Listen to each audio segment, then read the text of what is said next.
interesting time in human history. We're used to this idea of working with machines, these devices that work in pure logic, ones and zeros.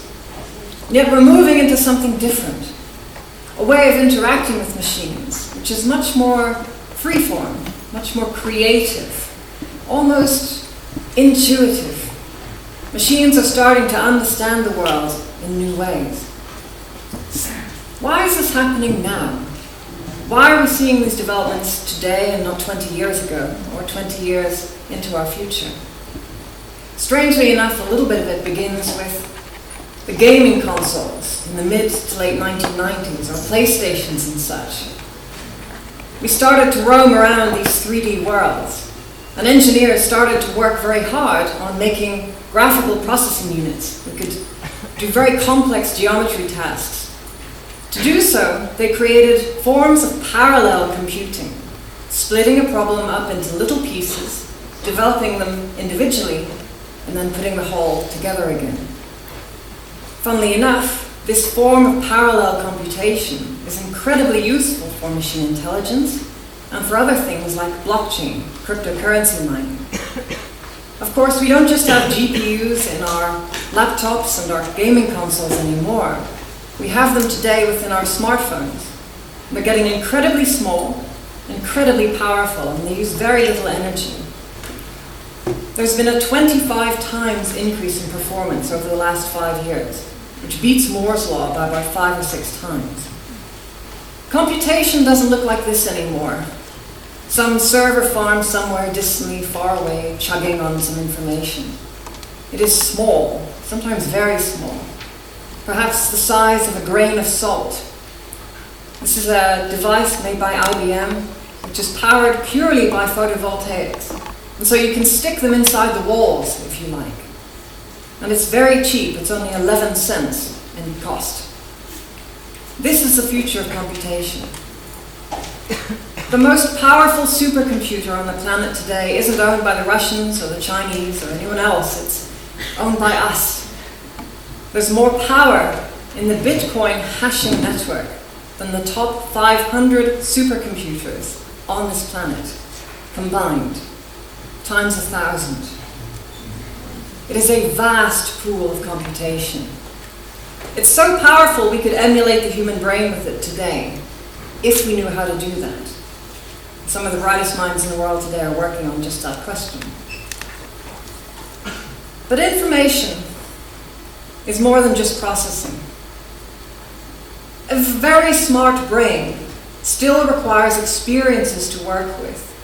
Even a person of 150 IQ wouldn't be very useful if all they did was sit in one room their whole life. Experience matters.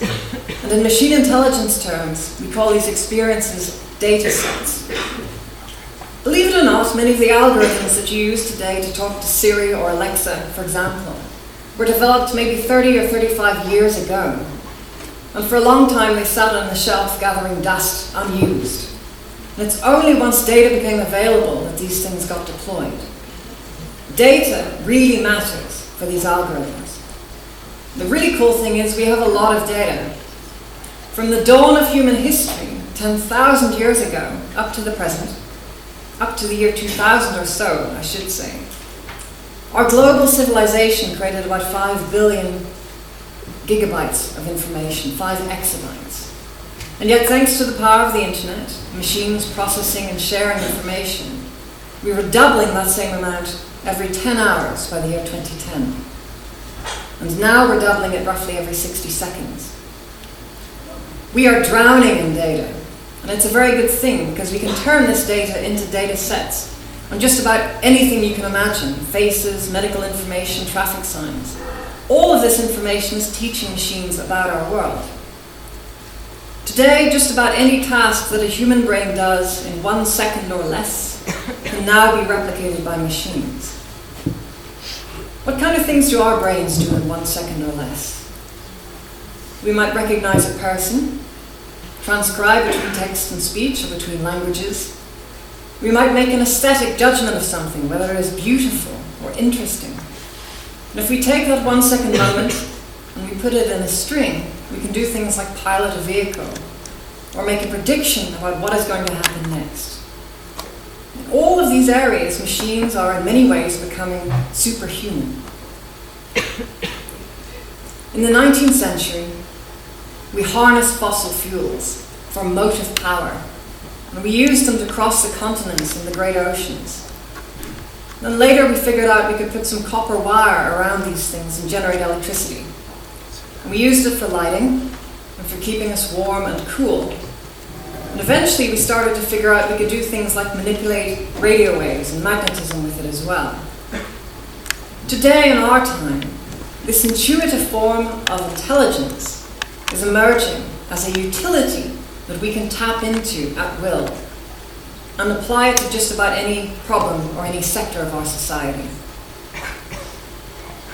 The companies that have had first mover advantage in applying this new utility are the usual suspects. And they're the ones that have seen an explosive increase in their market cap in the past 5, 6, 7 years. This is an extreme competitive advantage.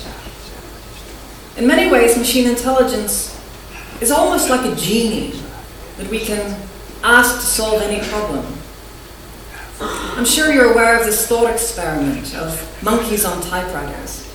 If you had enough monkeys on enough typewriters for a long enough time, you could recreate Mozart's concertos or the works of Shakespeare. Today, things like generative adversarial networks are doing this virtually for us. These systems can dream into existence a bird, for example, just based on a text description. The bird is white and red with a short beak. We can see how over many times these systems get more and more professional in their bluffing, their creation of this bogus material. This lady doesn't exist, nor do these celebrities. They're not real people.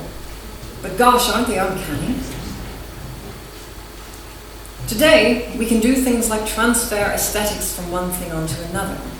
We can take a sketch, like you might create in Microsoft Paint, and apply the style of the great masters. And if you don't like where the bush is, you can move it somewhere else, and then, voomf, instantly, you have your new great master's work. Machines today can turn a sketch on a napkin into a 2D or 3D object. We can put flesh onto sketched out little bones in real time. We can take reality and apply a layer of fantasy atop it. And if we want to get really strange and a little bit warped, we can turn Superman's girlfriend into Nicolas Cage. Now, it would be easy to look at this and think, okay, these are fun gimmicks, right? These are little art projects. And yet, all disruptive technologies start off like this, right? They're used for little toy things until people start to appreciate how they can be applied to all kinds of problems. We're entering an era of generative design. This idea of starting with the end solution you want to find, and then using algorithms to work back from that, to present different versions within the limitations that you've set in terms of cost, bill of materials, weight, that kind of thing. We can even run this process over and over, starting with something obviously made by a human, and ending up with something very alien, very organic, something that no human mind could have conceived of, except perhaps H.R. Geiger. Machines today are acting like little butlers, little estate managers, just like wealthy people had in days of old. They are advising us, not just on a recipe that we could use from ingredients, but even telling us when to put in the oil, or even switching on or off the pan on our behalf. They can tell us how well the baby slept last night, and whether the baby is likely to be cranky this morning or not. All of us are turning into spoiled little aristocrats. But on balance, I think this is going to be a good thing for us and give us more leisure time.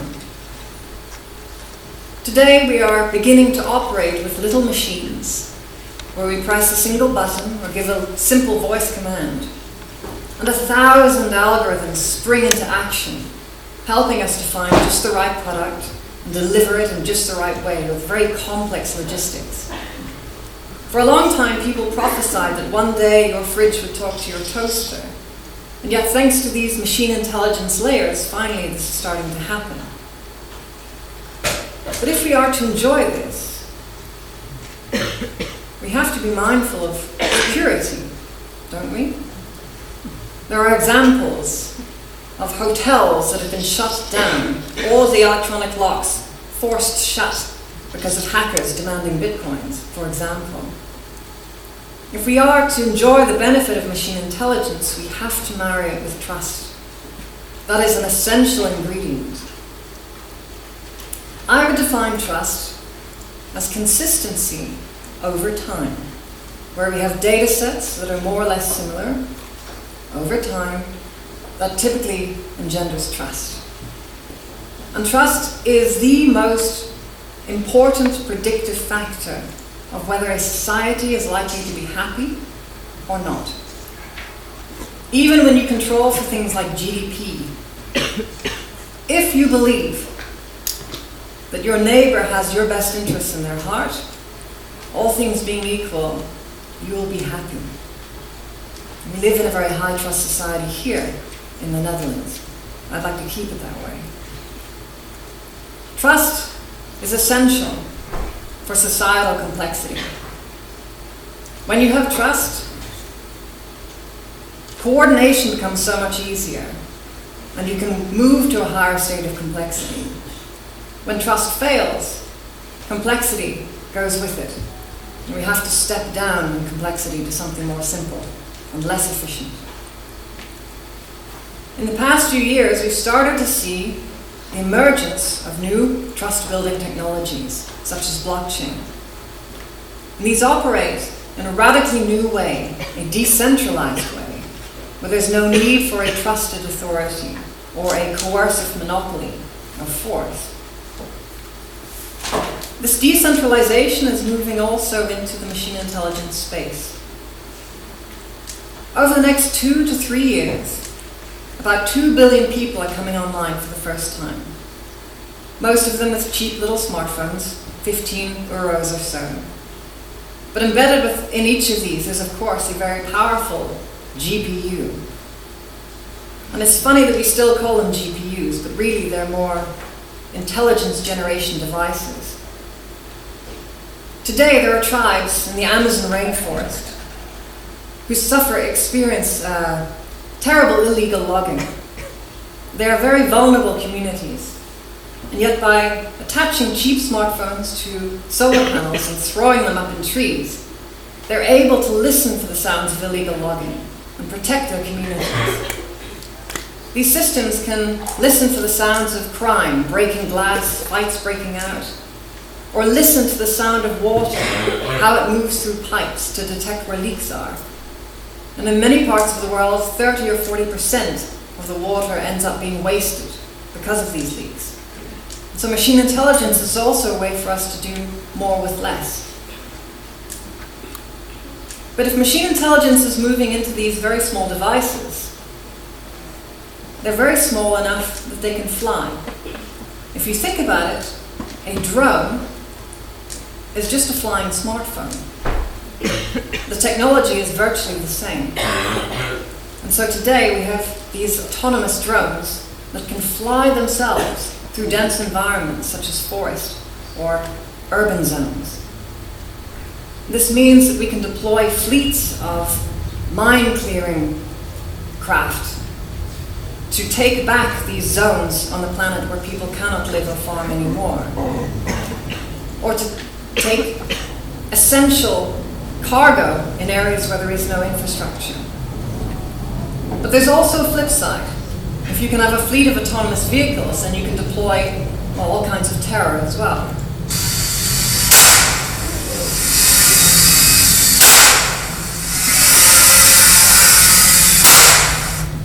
This is the unfortunate world we live in today. We do not necessarily need to attach firearms to these things to be dangerous. I think you and your family might be scared of a fleet of drones armed with nothing more than syringes full of oven cleaner. There are many opportunities for these kinds of systems to experience world in a similar way that we do. Today, the Google Street View car comes through your neighborhood a couple times a year. Pretty soon it's going to be several times a minute. These little robots that you can climb inside will be scanning the world in incredibly high fidelity. Machines are able to observe us from sunrise to sunset and spot us at every moment of the day and every moment of mood. These systems are now able to detect our emotions, not just the obvious kind of ones, but subtle emotions as well, things that even human beings might not immediately notice. These kinds of systems can detect up to 4,000 genetic conditions in children just by looking at the face, or predict the emergence of autism in children as young as 6 months of age, or understand when somebody's mind is failing and predict dementia 3 to 5 years before medical signs. Machines are getting under our skin and understanding us perhaps even better than we know ourselves at times. There's a good side to this. There's a lot of lonely people in the world, vulnerable people. This is a $99 robot cat, believe it or not, created by Joy for All, a division of Hasbro. And at the moment, these devices aren't very intelligent, but they're going to be very soon. They're going to be able to tell whether your elderly relative has left the house that day, or if they've had a fall and can't get up. But if we are to enjoy this slightly optimistic view of the future, we need to learn the lessons of the past. We don't want machines that are annoying, or frustrating, or slightly creepy. This is not the future that we want to work towards, is it? There are many challenges. Today, only about 50% of traffic on the net is human beings. The other 50% or so is bots. And most of those bots are naughty bots. They're doing things like spamming or scamming or impersonating people or looking for ways to attack something. We're also finding that these algorithms are changing our very minds, how we think. Digital junk foods. These algorithms are optimized for engagement. And sometimes the greatest form of engagement is outrage. In the past few years, we've seen changes in our culture. Most people used to agree most of the time on most things. And yet in recent years, we're starting to see a polarization of our society. And a lot of it is due to these algorithms. This scares the hell out of me. I don't know about you. So where does this leave us? Are we in a zero-sum game of flesh versus steel? A battle to end all battles? I don't think so. I'd rather reframe it in another way. Machines are like children. They are young, they are naive, they are trying to learn about the world, just like young children do. There's an old saying that it takes a village to raise a child. I believe it takes a village to raise a bot as well. There's an emerging domain called machine ethics. It's about teaching values to machines so that they can understand the things we find important. You remember how I said that data was sometimes even more important than algorithms? A few years ago, there was a lady called Fei Li, and she and her team created a data set called ImageNet for machine vision algorithms. This data was incredibly useful, but even more, it set a rallying point for different teams to come together to work on different machine vision methods. Very quickly, we saw a huge increase in this the power of this space. I'm a co-founder of a group called EthicsNet, and we are working on a data set of pro-social behaviors, teaching machines how to be kind, how to be friendly. We have a competition running for the next 2 months or so, asking for your ideas on how to make this set of parables, this set of virtual experiences, to give something like Saturday morning cartoons to bots so they can learn about the world in simple terms, to create something like a well-raised 6-year-old child. And we can do more with this technology.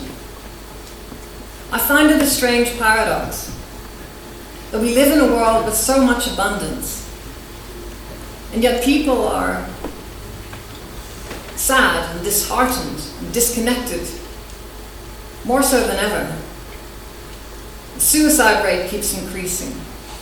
The rate of addiction to opiates keeps increasing as well. I observe that our society is very good at solving for the bottom levels of Maslow's hierarchy of needs. Physiological stuff. Yeah, we got that sorted out pretty much for most people. But what about the rest? What about needs like love and belonging, self-esteem, self-actualization? Good luck, right? I think we have an opportunity to do better. The first industrial revolution was about augmenting strength of human beings, strength of animals. The informational revolution was about augmenting our minds, our ability to store and process information. I believe in the 2020s, we're going to see an augmentation of the human heart and soul through the confluence of machine intelligence, machine economics, blockchain, and machine ethics together. And I'll finish on this point. I observe that the chief duty of good governance is the management and accounting of externalities. Externalities are those things where you do something and somebody else unrelated ends up being affected. Things like pollution. When you go to the corner store and get a bottle of pop and a can of chips, you get 10 minutes of enjoyment. And yet the packaging for that good creates externalities for other people. Externalities that may last 10,000 years. Maybe for people that aren't even born yet. Today, world GDP is something like $70 trillion. And yet we've also created trillions or even quadrillions of unfunded externalities. Our species has, in a sense, cheated our way to the top through bad accounting practices. It's only by accounting for externalities that we can build a happy and sustainable planet for the people, for every species, together, in safety and happiness. We can build the kindness economy if all of us come together to create something like a human heart for that cold and distant machine. Thank you.